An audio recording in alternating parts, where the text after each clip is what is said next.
Hi, and welcome to another video by Get It Done Home Repairs. Today's project, we're going to be installing tile on this backsplash. Now you see the kitchen project mostly is all done, and the finishing part is we're going to install the tiles on the backsplash.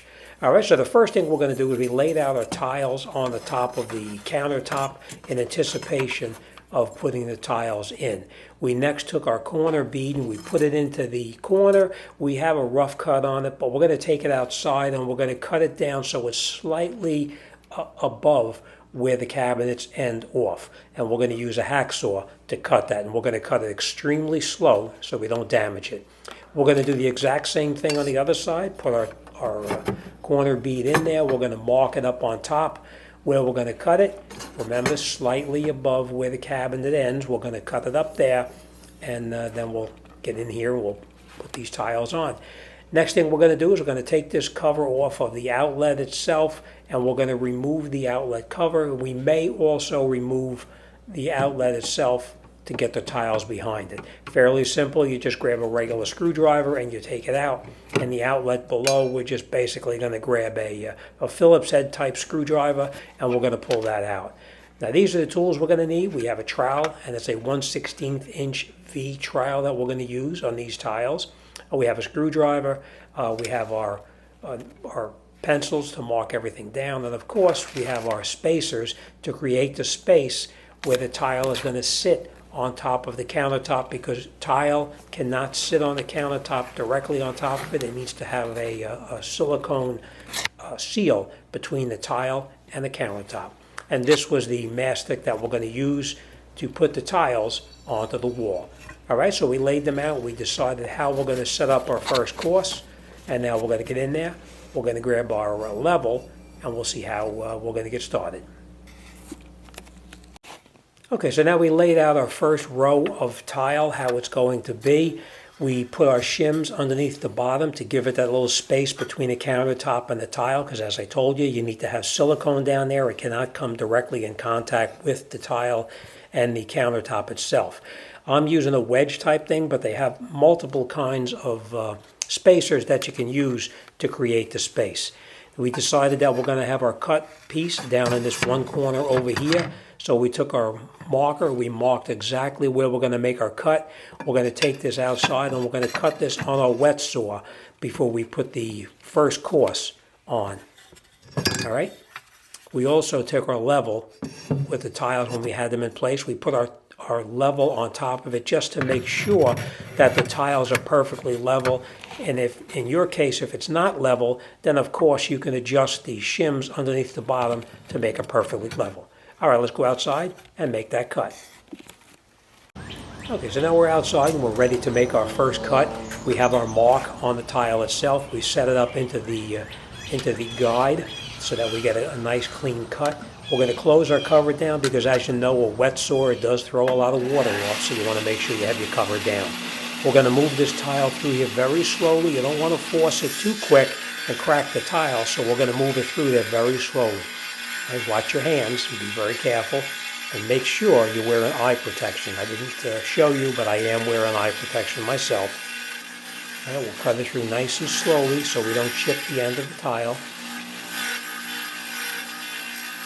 And once it's cut through, we'll turn our saw off, of course, and then we'll take it over and we're going to grab our stone and we're going to smooth off that tile on the cut end so it's a nice clean surface, and we don't have to worry about it being a little bit jagged or anything. Now these stones, you buy them, you want to get them in a big box store, or you can even buy them online. You can check my Amazon store below this video and you'll find everything that you need to do this job here. Now when you're using this stone, you can't use it dry. You have to make sure that the stone itself is wet. So in my case, I dip it in a bucket of water so it's nice and wet. Put it up on the surface here, grab our cut tile, and just move it back and forth in there. It'll smooth off the tile, so it'll be a nice, clean, straight line, and it won't have anything like a little edge, a little burr, or anything like that sticking out. All right, so once we have it clean, we're going to wipe it all off, and that's it. We're ready to go inside and install it on the wall. So let's do that. All right, so we laid everything out exactly as it's going to go onto the wall. We also took that piece that we cut and we put the cut end into the channel itself. It's not touching up against the other tile. The cut ends are always into the channel itself and not touching against the tile that is coming in contact with. Now here we have a 1/16 inch V trowel that we're using to spread the mastic. All right, so let's get started with that now and put the first row up. Now when you're working with the mastic that you're going to put onto the wall, you don't want to cover the entire wall with mastic. You want to do only a small section at a time, whatever you're going to be working with. If you're not too confident in putting it on, you probably want to work with one row at a time. All right, so we reach in our bucket, we take out some mastic, we're going to put it onto the wall, and then we're going to use our V-notch trowel to actually make the grooves that we need to have in there. What you want to do is you want to put the grooves on the wall, and then you want to put some of the mastic on the tile itself, and then put grooves in the opposite direction on the tile. But I'll show you that in just a minute.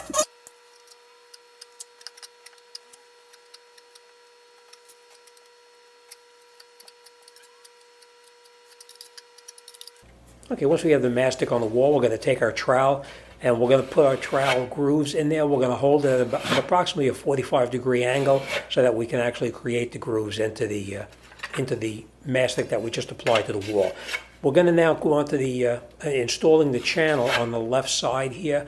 We're going to take some of the mastic and we're just going to run a bead of mastic from the countertop up to where the cabinet itself sits. So this way we can stick the channel onto the wall and it'll stay by itself because of course the mastic is going to hold it there. So we're just going to put a slight bead of this and then we'll put the channel in place.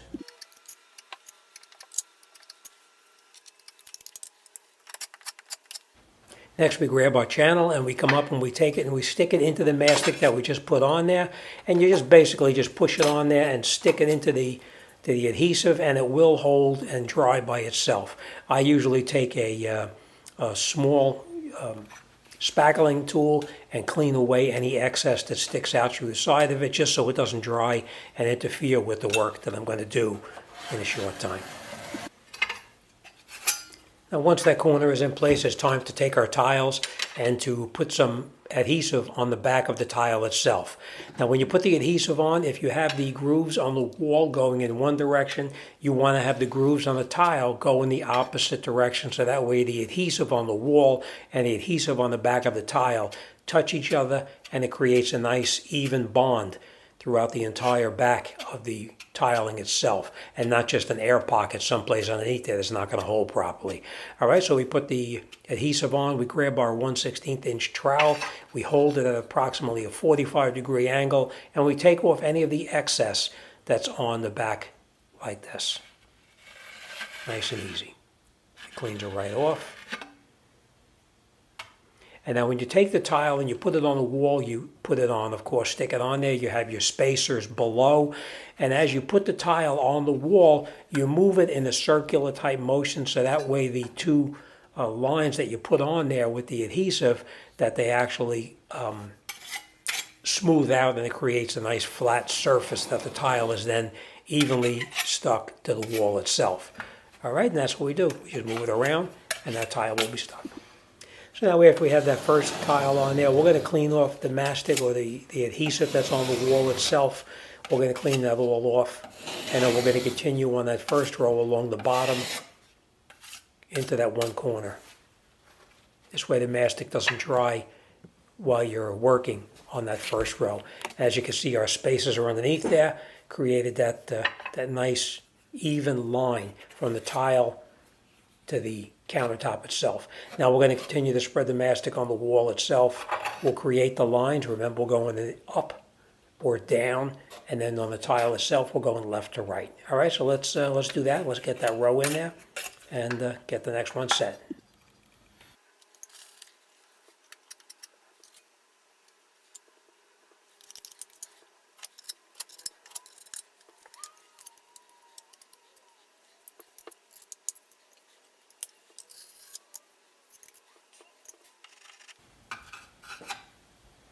Now what I normally do is where the tiles are going to touch up against each other, it's a very tight fit because I'm touching one into the other and there's not going to be any kind of a spacer in there. So I clean any of the adhesive off in between the two tiles so that way it doesn't push out, causing a problem later on when you try to put the grout into the joints itself. Now you saw when I put the tile in there, I moved it around like a circular type motion so that way the wall and the tile itself sticks really well. All right, and once we have that all set, again, we have our spacers underneath the bottom. We're going to grab our trowel and we're going to clean off any of the excess adhesive that you see up on top of the tile there. We're going to take all of that off so that way it doesn't partially dry and create a problem for us when we install the next row of tile on there. All right, now we'll get our next row on. We put some of the mastic on the wall again. We grab our trowel, a 1/8 inch notch trowel, or 1/16 inch trowel, and we're gonna create the lines in it. We'll grab our next tile. We'll do the exact same thing on the back of the tile itself, and we'll put it in there again with that circular type motion so that way the adhesive bonds really well. Spacers underneath the bottom, clean off the excess, and we'll move on to the next one. Now on the one side here, on the right side, we are going to put that metal piece inside there, the edging. So we're going to put the next tile in and then we're going to apply the edging into the corner right there. We took it out to the garage and we cut it with a hacksaw to the proper length. And now we're going to put the mastic on the wall itself. We'll put that channel in place. And then once we have the channel in place, we'll come back and install the tile down below with that cut tile that we previously cut on the wet saw outside. Next, we'll stick that channel into the mastic that we put on there, push it in so that it adheres to it really well. We'll grab our trowel later on and clean off any of that excess that's up near the top of it. And that's it. We're ready to install the next two tiles. All right, next we're going to put the adhesive on the back of the next tile. We're going to create the lines in it with that trowel that we have. When we put it on the wall again, we'll make sure you move in that circular motion so that actually everything sticks really well together. Make sure you have your spacers underneath the bottom because the spacers are what's going to create that nice straight even line. We next took our tile that we're going to put into it, hold it up to make sure it fits okay. And remember, the cut end goes into the metal itself, and the clean end that was never cut butts up against the tile that was on the wall itself. All right, we are going to back butter that tile that we're going to put in there. But first, we're going to clean off the adhesive on the wall so that it doesn't dry and create a problem later on when we install the next row. All right, let's take our tile, let's back butter it, and then we'll put that lines in it with that trowel, and then we'll install it on the wall. Okay, we'll grab our spacer now. We'll put it underneath the last row that we're going to put on. We put our tile in place. Remember, you want to move it around in a circular type motion because you want that adhesive to marry so that they stick together really well. And once you're confident everything is good, we have our spacers underneath the bottom. We're going to clean off a little bit of the mastic that you can see came out through the very bottom on the countertop itself. You don't want to leave it in there because when you put the silicone on, it's going to create a problem with putting the silicone on. So you want to make sure you clean it up while it's still wet. So we have it all cleaned up, and now we're ready to start on the second row.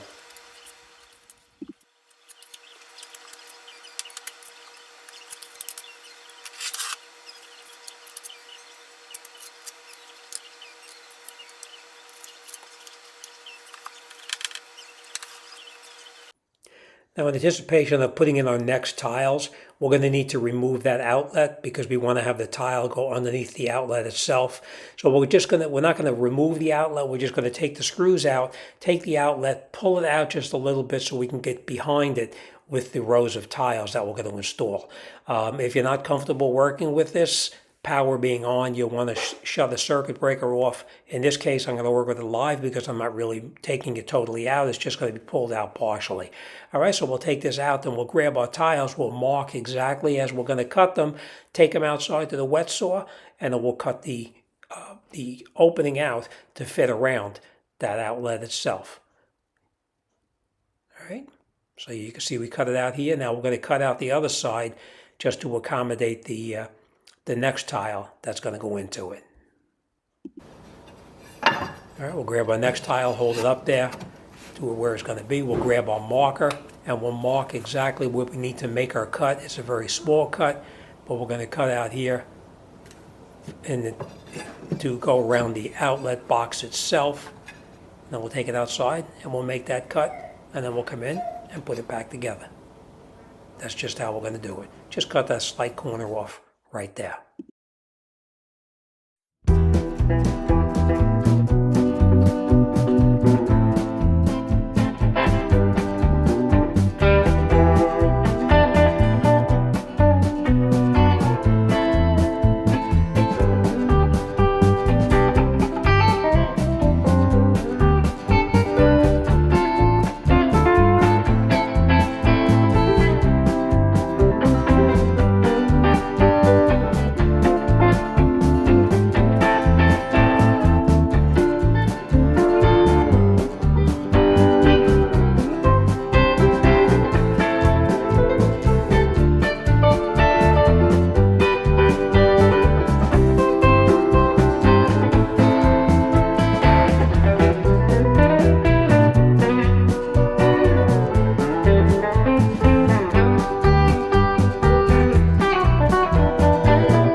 Okay, so now after we have the tiles on and we're ready to reattach our outlet onto it, you're going to find that your screws that came with your outlet are not long enough to reach into the box in the back and go through the outlet and hold it in place.